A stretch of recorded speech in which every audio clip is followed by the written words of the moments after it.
Peserta selanjutnya adalah Azam Rafasya Altaf dari kelas 8B. Kepada Altaf, waktu dan tempat dipersilahkan.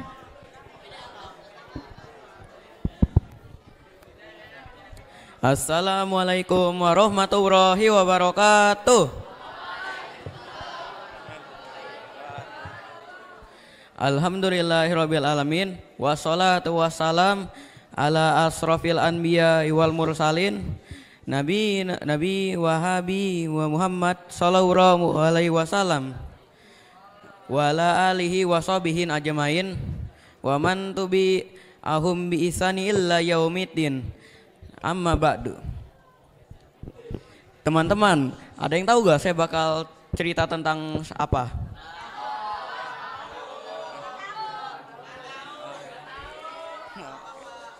Oke. Jika saya menyuruh kalian untuk menyebutkan satu saja nama sahabat Rasulullah, kalian pasti akan menjawab siapa?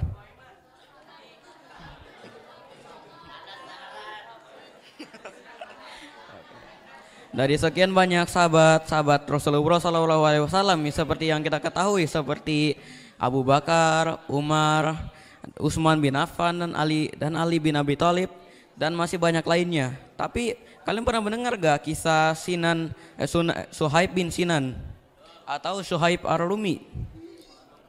Belum. Gini nih, Suhaib Ar-Rumi adalah salah satu murid teladan Rasulullah SAW. Dan dia itu terkenal karena kecerdasannya, keberaniannya, dan keimanannya untuk agama yang mulianya, yaitu agama Islam. Tapi kisahnya sungguh inspiratif dan penuh makna. Ada yang tahu gak kisahnya Suhaib Ar-Rumi? Kisahnya kayak gimana? Ya udah, berdirinya saya di sini adalah untuk menceritakan kisahnya yang sangat inspiratif dan penuh makna. Tetapi sebelum saya memulai kisah saya atau pidato saya boleh gak saya menyebutkan satu pantun saja? Ubur-ubur ikan lele. Semoga yang mendengar pidato saya diberikan berkah. Diberikan berkah ya, Le.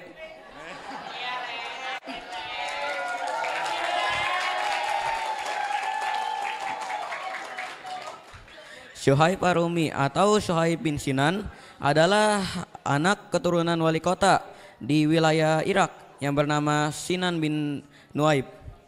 Suhaib bin Sinan memiliki kehidupan yang sangat indah waktu dia masih kecil. Hingga saat dia berusia 8 tahun, kehidupannya pun berubah 180 derajat. Saat itu Suhaib yang masih berumur 8 tahun bertamasya bersama ibu dan para inang-inangnya. Saat mereka sedang bertamasya ke suatu desa, tentara Romawi pun menyerang desa itu secara mendadak dan menculik Suhaib dari ibunya. Setelah kejadian itu, Suhaib pun dipaksa menjadi budak suatu pemilik kerajaan Romawi. Suhaib pun menghabiskan masa kecilnya di negara Romawi dan itu membuatnya mendapatkan gelar Ar-Rumi yang berarti orang Romawi, meskipun dia itu terakhir sebagai orang Arab. Setelah dia berusia dewasa, Suhaib Ar-Rumi pun dimerdekakan oleh majikannya karena dia itu sangat rajin dan selalu bekerja keras. Setelah dia dimerdekakan, Suhaib ditanya oleh pemiliknya, "Wahai Suhaib, setelah kau dimerdekakan kau mau kemana?" Suhaib pun berkata, dia katanya ingin pergi ke tanah Mekah untuk mengadu nasibnya dan berdagang. Suhaib pun berhari-hari, berbulan-bulan, berminggu-minggu dia menempuh perjalanan ke Mekah agar dia bisa mengubah nasibnya yang awalnya miskin untuk menjadi kaya.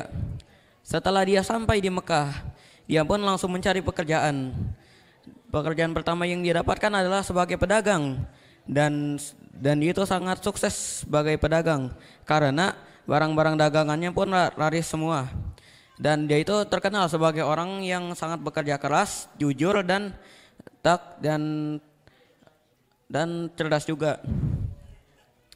Suhaib Arumi pun suatu hari teringat akan suatu kejadian penting di saat dia masih menjadi budak, yaitu suatu hari di istana pemiliknya datanglah seorang pendeta Nasrani seorang pendeta Nasrani. Pendeta itu berkata bahwa bakal ada nabi terakhir atau rasul terakhir penutup para nabi yang akan muncul di tanah Jazirah Arab Mekah. Dan rasul itu akan memberikan cahaya kepada umatnya yang ditimpa kegelapan. Suhaib pun penasaran, siapa orang yang dimaksud oleh pendeta Nasrani itu. Lalu setelah dia cari tahu, ternyata orang yang dimaksud sebagai rasul itu ternyata Nabi Muhammad Shallallahu Alaihi Wasallam.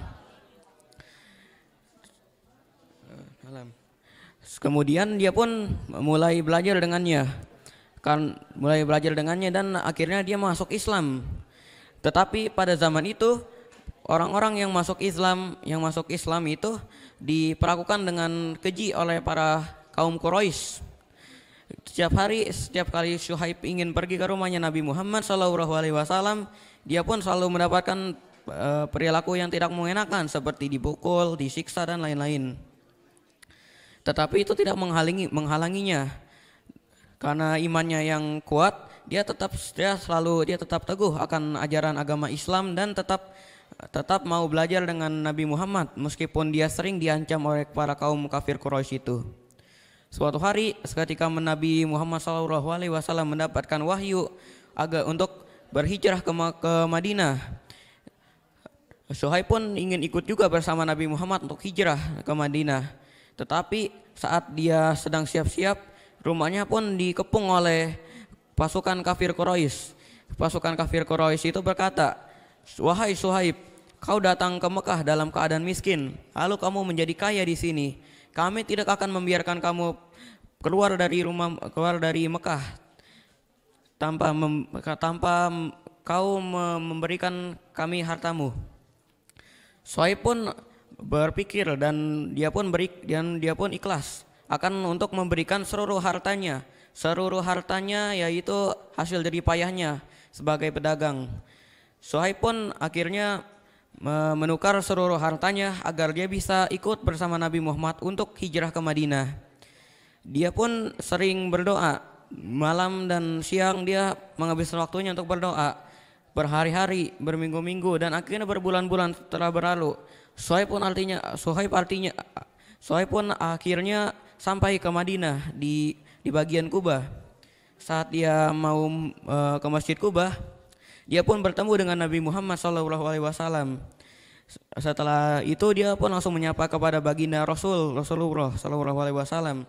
Lalu Nabi bersabda kepada Suhaib, "Wahai Abu Yahya, sungguh beruntunglah perdaganganmu." Menurut para ulama, apa yang dikatakan Rasulullah SAW adalah perdagangan yang dimaksud itu yaitu harta yang ditukar oleh Suhaib untuk bisa bertemu dengan Nabi Muhammad, yang berarti dia menukar kehidupan duniawinya untuk kehidupan akhiratnya. Setelah kejadian itu, Suhaib pun menjadi murid teladan Rasulullah SAW. Dia pun terkenal sebagai pemanah yang sangat jago dalam barisan Muslim. Bahkan dia pernah menjadi imam sholat pada masa kekhalifahan Umar bin Khattab. Saat itu Umar bin Khattab sedang terluka parah karena terkena serangan Abu Lulu'ah, di mana waktu sholat subuh saat Umar sedang memimpin sholat, Abu Lulu'ah pun menyergap ke posisi Umar dan menikamnya.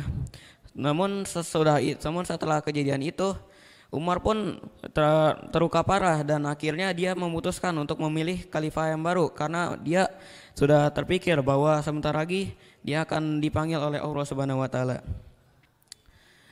Kisah Suhaib Ar-Rumi pun berakhir ketika dia meninggal saat di usianya yang sangat tua. Jadi teman-teman, apa pesan moral atau hikmah yang kita bisa dapatkan dari kisah Suhaib Ar-Rumi? Apakah ada yang bisa menjawab pertanyaan saya? Adakah yang tahu adakah yang tahu pesan moral yang bisa didapatkan dari kisah Suhaib Ar-Rumi? Kalau tidak ada yang tahu, akan saya jelaskan. Dalam kisah Suhaib Ar-Rumi kita diajarkan agar kita jangan ragu untuk bersedekah, atau kita jangan ragu untuk jangan ragu untuk menuntut kehidupan akhirat. Seperti yang dilakukan Suhaib, dia merelakan menukar semua hartanya, semua jerih payahnya untuk agar bisa belajar bersama Rasulullah SAW dan menjadi muridnya Rasulullah. Beliau itu menukarkan seluruh hartanya agar dia bisa mendapatkan kehidupan akhirat. Yang kehidupan akhirat yang dimaksud adalah dia bisa hidup bersama Nabi Muhammad dan para sahabat-sahabat lainnya. Mungkin sampai sini saja pidato saya. Terima kasih sudah mendengarkan pidato saya yang mungkin masih ada kesalahannya. Tapi mohon maaf kalau misalnya ada kesalahan karena saya masih belajar. Wassalamualaikum warahmatullahi wabarakatuh. Tepuk tangannya teman-teman. مؤسسة الفتيان، جيل جديد لقيادة المستقبل.